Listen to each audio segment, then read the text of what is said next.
का कुठं चाललीस? मी चालले कंदुरीला. माझ्या लग्नात आलेल्या सगळ्या मैत्रिणी येणार आहेत कंदुरीला. आमची असती तर गेट टुगेदर बी आहे आणि मटण बी खायचंय रापकून. आणि ऐका ना, ती माझी लांबची एक मैत्रीण नाही का, त्यांच्या इथं ना वास्तुशांती तर तिच्या घराचा कार्यक्रम आहे, तर तिथे प्लीज तुम्ही जाल का? नाही ऐक, एक काम कर, तू वास्तुशांतीच्या कार्यक्रमाला जा, मी इकडं जातो. कारण काय आहे, इकडं जर मी नाही गेलो तर तुझ्या मैत्रिणी काय म्हणतात, मायला हिचा नवरा लय गोरा गोमटा लय हँडसम ना काय की, म्हणूनच हिनी त्याला तिकडं पाठवलंय. तुझा अपमान होईल तिथं.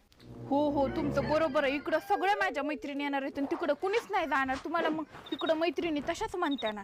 तुम्ही काय करा, तिथं फाउंडेशन ठेवलेलं आहे माझं, ते फाउंडेशन लावा, पावडर लावा, कन्सिलर लावा, मस्त हेअरस्टाईल करा आणि तुम्ही काय करा, मटणाच्या कार्यक्रमाला जा, मी तिकडं वास्तुशांतीला जाते. हो आणि मी तुला येतं पार्सल मी आणतो थोडंसं. हां